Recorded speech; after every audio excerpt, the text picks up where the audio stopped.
Welcome back to my YouTube channel world literature. आज topic हम लोग डिस्कस करने वाले हैं वो है अबुल तबुल बाय सुकुमार रे। अबुल तबुल का जो मीनिंग है वो है the weird and the absurd. Abol Tabol जो है ये रे की एक पोइम की कलेक्शन है जो कि इन्होंने बंगाली में लिखी है। The weird and the absurd का मीनिंग होता है कि कोई चीज़ अननेचुरल हो या फिर किसी चीज़ का मीनिंग ना हो। तो ये तो हो गया हमारा टाइटल। अब आते हैं अपने राइटर की तरफ। उसके बाद हम लोग ब्रीफ जो है वो क्रिटिकल एनालिसिस करने वाले हैं आज अपने इस वर्क का। ये जो वर्क है इसकी बहुत सी ऐसी बातें हैं जिसको समझना बहुत ज़रूरी है। पहले राइटर को डिस्कस कर लेते हैं, बाद में हम उस इंफॉर्मेशन की तरफ चलते हैं। बर्थ हुई थी 13 अक्टूबर 1887 में। इनकी डेथ हुई थी 10 सितंबर 1923 में। बंगाली राइटर थे, पोइट थे और इंडियन सब कॉन्टिनेंट से बिलोंग करते थे। इंडियन सब कॉन्टिनेंट मीन्स के उस टाइम पे इंडिपेंडेंस नहीं मिली थी। उस टाइम पे इंडिया, बंगाल, ये सारी जो या फिर पाकिस्तान जो अलहदा हो गए हैं सभी कंट्रीज, उस टाइम पे सब कॉन्टिनेंट का पार्ट थे, बरसगीर का पार्ट थे। इनको जो है वो याद किस लिए रखा जाता है, क्योंकि इन्होंने बच्चों के लिए बहुत सारी जो राइटिंग्स हैं वो लिखी हैं। इनके फादर जो थे उन्होंने भी बच्चों के लिए बहुत सारा काम किया। रे चौधरी इनके फादर जो थे वो चिल्ड्रन स्टोरी राइटर उनको कहा जाता था। उसके बाद ये खुद जो हैं वो फादर हैं इंडियन फिल्म मेकर सत्याजीत रे के। सत्याजीत जो रे हैं उनके जो फादर हैं वो हैं सुकुमार रे, जो कि आज के हमारे राइटर हैं। पोइम जो है ये पब्लिश हुई थी 19 सितंबर 1923 में। ये बंगाली चिल्ड्रंस पोइम है या फिर इसको हम लोग राइम्स भी कहते हैं। राइम्स जिनके साउंड जो है एंड वाली लाइंस के बिल्कुल सेम होते हैं, जो वर्ड्स होते हैं किसी भी वर्सेस में या फिर पोइम के अंदर।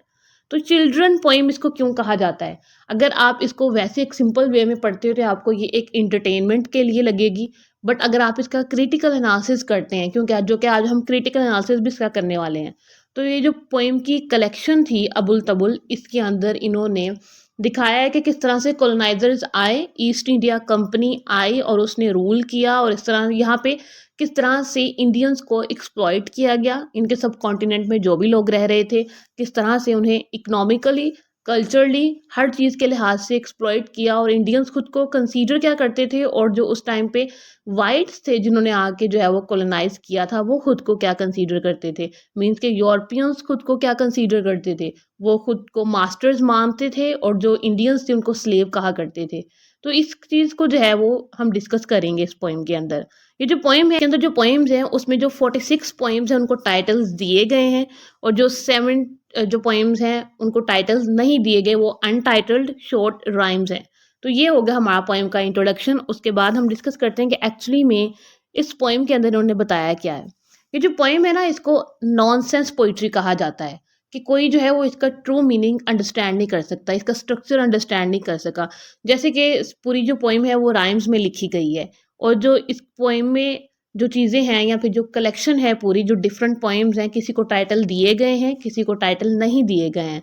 तो ये क्या हुआ, नॉनसेंस पोइट्री है, यहाँ पे इसको नॉनसेंस लिटरेचर भी कभी कभी कहा जाता है। एक्चुअली में इसके अंदर कॉलोनियल इंडिया को दिखाया गया है, कॉलोनियल सब कॉन्टिनेंट को दिखाया गया है 20th सेंचुरी में, कि किस तरह से ब्रिटिशर जो थे वो डोमिनेटेड थे और जो इंडियंस थे वो सबजुगेटेड थे। इंडियंस जो हैं वो कॉलोनाइज्ड हुए थे, और कॉलोनाइजर कौन था जिन्होंने किया था कि वो ब्रिटिशर्स थे। पोइम के अंदर बहुत सारे जो हैं वो हिडन मैसेजेस हैं एडमिनिस्ट्रेटिव सिस्टम को लेकर, जो कि कॉलोनियल इंडिया में था 20th सेंचुरी में।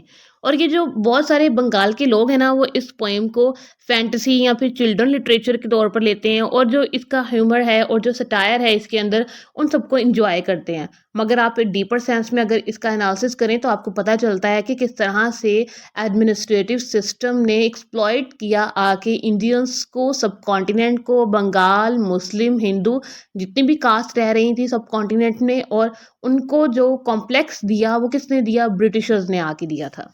फर्दर रे अपनी इस कलेक्शन में बताते हैं कि जब ब्रिटिशर्स आए यहाँ पे और उन्होंने बाबू कल्चर को यहाँ पे फैलाया इंडिया के अंदर, सब कॉन्टिनेंट के अंदर, और रे बताते हैं कि इन्होंने इस पोइम को लिखा एक सटेरिक टोन के अंदर लिखा है, ताकि वो जो कल्चर यहाँ पे डेवलप हुआ ब्रिटिशर्स की वजह से, उसके ऊपर इन्होंने सटायर किया है, उसको इन्होंने अपना एक ह्यूमरस वे यूज़ किया है, ताकि लोगों को बताया जा सके कि उनके साथ एक्चुअली हुआ क्या है। अपने राइटर की बात करें ना, तो इन्होंने इस पोएम को जो है वो बहुत ही एक अच्छे वे में हमें दिया है, क्योंकि वो अपने कंटेम्प्रेरी से ज़्यादा इंटेलेक्चुअल थे। इसीलिए तो उन्होंने नॉनसेंस पोइट्री लिखी, नॉनसेंस वे में हमें दी, नॉनसेंस वर्सेस दी और इतना डीप जो मैसेज है वो हमें दे दिया। हिडन मैसेजेस बता दिए कि किस तरह से आप लोग कॉलोनाइज्ड हुए थे, कॉलोनाइजर्स ने आके आपके साथ क्या-क्या किया था। उन्होंने एक बहुत अच्छे वे में जो है ना इस बात को रखा है। हमारी मीनिंग की बात करें कि हम इसका मीनिंग क्या अंडरस्टैंड करें इस कलेक्शन से।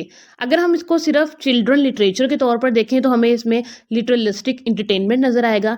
लेकिन अगर हम इसको क्रिटिसाइज़ करते हैं फॉर एग्ज़ाम्पल, तो ये एक ग्रेट एग्ज़ाम्पल है ब्रिटिश कॉलोनाइज़र्स की, उनकी जो रूड एक्सप्लॉयटेशन उन्होंने की उसकी।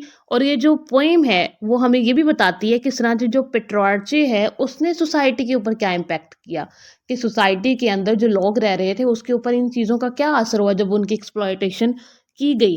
ऑटोक्रेसी, हिपोक्रेसी, इन सब चीज़ों को इन्होंने डिस्कस किया है कि उस टाइम सोसाइटी में जो हमारे खुद के उस टाइम पे रूलिंग क्लास थी या फिर हमारे खुद की जो गवर्नमेंट थी वो भी उनको वेलकम कर रही थी, ब्रिटिशर्स को, ईस्ट इंडियन कंपनी को, उन सबको इन्होंने वेलकम किया। और जब वेलकम किया उनके साथ मिल गए, उनसे पैसे ले रहे थे, उनसे खुद को फाइनेंस करवा रहे थे, तो उन्होंने अपनी नेशन का, अपनी जो अवाम है, अपनी जो पीपल हैं उनके बारे में सोचा ही नहीं था। हम इनकी कलेक्शन की कुछ पोइम्स को है यहाँ पे डिस्कस कर लेते हैं एज अ एग्जांपल।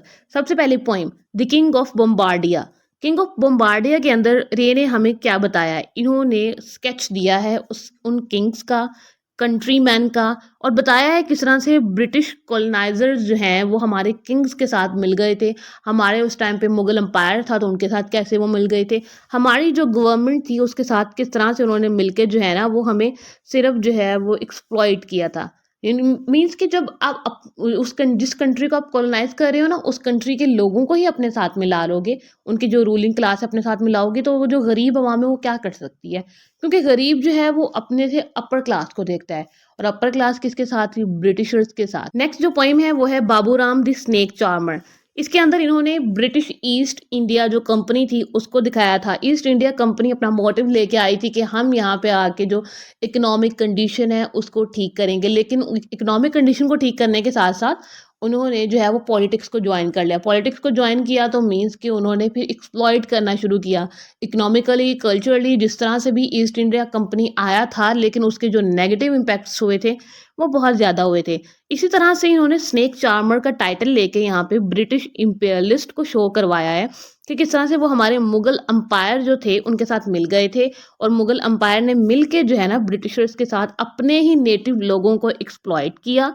और जो बिजनेस है उन, क्योंकि अगर वो अंपायर में ना आने देते उनको, जो ईस्ट इंडिया कंपनी उनको वेलकम ना करते, तो यहाँ पर तो ऐसा कुछ होना ही नहीं था। लेकिन खुद के जो अपर क्लास लोग थे वही जब दूसरों के साथ मिल गए तो हम क्या कर सकते थे, हमारी एक्सप्लॉयटेशन तो होनी ही होनी थी। स्नेक चार्मर के अंदर कि हमारे जो खुद के मुगल्स हैं, हमारे जो खुद की गवर्नमेंट थी वो उस टाइम पे वो क्या थे, स्नेक चार्मर बने हुए थे, और जो ब्रिटिश इंपीरियलिस्ट थे वो उस टाइम पे सरपेंट थे। तो ये जो है ना आपस में मिलकर इन्होंने एक्सप्लॉइट करवाया है अपनी ही नेशन को, अपने रिसोर्सेज को, और जो लॉस हुआ है वो हमारे अपने ही लोगों की वजह से कहीं ना कहीं हुआ है। हमारी नेक्स्ट एग्जांपल्स है अंकल्स इन्वेंशन। अब अंकल्स इन्वेंशन ये क्या है कि ब्रिटिशर्स ने अपनी मशीन बनाई, मशीन बना के इंडियंस को कह दिया कि आप यहाँ पे आके काम करें, और काम करने के बाद आपको जो है हम फूड देंगे। फूड मीन्स हम आपको मनी देंगे, और जब वो मनी देंगे मीन्स के हमेशा से ब्रिटिशर्स ने इंडियंस को, सब कॉन्टिनेंट के लोगों को इस चीज़ के लिए एक्सप्लॉइट किया है कि हम आपको चंद पैसों के लिए उनसे ना बहुत ज़्यादा काम लिया है, उन्हें एक्सप्लॉइट किया है। इस चीज़ की उन्हें हमेशा से इन्होंने टॉन्ट किया इस चीज़ के लिए। नेक्स्ट पोएम है स्ट्यूमच। स्ट्यूमच के अंदर इन्होंने ब्रिटिशर जो डोमिनेटर्स थे उनकी अपीयरेंस को बताया है, कि वो उनकी कैरेक्टरिस्टिक्स को बताया है किस तरह की थी, और उनकी शेप को बताया है, उनको एक एनिमल्स टोटल से जो है वो कंपेयर किया है। नेक्स्ट पोएम है order in the court. Order in the court में इन्होंने और लोगों के बारे में बताया है कि वो जो थे वो बेस्ट थे, वो कोई भी काम करना जानते थे, वो किसी भी काम को छोटा या बड़ा काम नहीं समझते थे, वो हर काम में पूरा अपना 100% देते थे और हॉनेस्टी के साथ करते थे।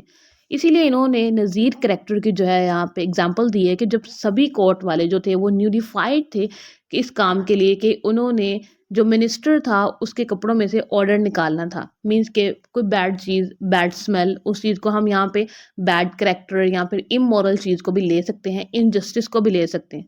तो नज़ीर ने जो है ना वो इस काम को किया और इसके बाद जो है वो इस पोएम रे में इन्होंने रे पोएम में कहा है कि लोग जो हैं वो अपना ऑनर भी उस टाइम पे ऐसे बेच देते थे किसी भी के लिए। इसके बाद नेक्स्ट पोएम में बॉस बाबू का करैक्टर है, पोएम है द मिसिंग व्हिस्कर्स, जो कि खुद को जो है वो सुपीरियर कंसीडर करता है और ब्रिटिश कल्चर को ये शो करवाता है और ब्रिटिश रूल्स को जो है ये फॉलो करता है। और ये जो इंडियंस हैं उनको मंकी कहता है, इसको इंडियन के राइट्स, रूल्स और रिचुअल्स हैं वो स्ट्रेंज लगती हैं। और बॉस बाबू का एक्चुअली में जो करैक्टर ना इसकी इस पोएम से जो है इन्होंने मैसेज रे ने जो दिया है हमारे राइटर ने, वो ये दिया है कि ये जस्ट विस्कर्स की हेल्प से ये काम कर रहा है। मीन्स कि जब तक इसके साथ ब्रिटिशर्स हैं तब तक ये बॉस बाबू है, उसके बाद इसकी खुद की पर्सनालिटी कुछ भी नहीं। एग्जाम्पल्स के बाद लास्ट पे एक लाइन है इसके, nonsense can be seen as an aid to sense making. Means कि हमने अभी तक जो भी इसका क्रिटिकल एनालिसिस किया, हमने देखा कि किस तरह से कॉलोनाइजर उस टाइम पे एक्सप्लॉइट कर रहे थे डिफरेंट शेप्स में, डिफरेंट करेक्टर्स में और डिफरेंट वेज के अंदर। तो ये जो नॉनसेंस इन्होंने पोइट्री लिखी है जिस जो कि किसी को भी समझ नहीं आती कि इन्होंने एक्चुअली में इस पोएम के अंदर लिखा क्या है, कि ये चिल्ड्रंस पोएम है या फिर ब्रिटिशर्स जो कि कॉलोनाइजर्स थे उनके ऊपर इन्होंने क्रिटिसाइज उनको किया है। तो ये जो नॉनसेंस पोइट्री है एक्चुअली में ये हेल्प हमें देती है सेंस मेकिंग में।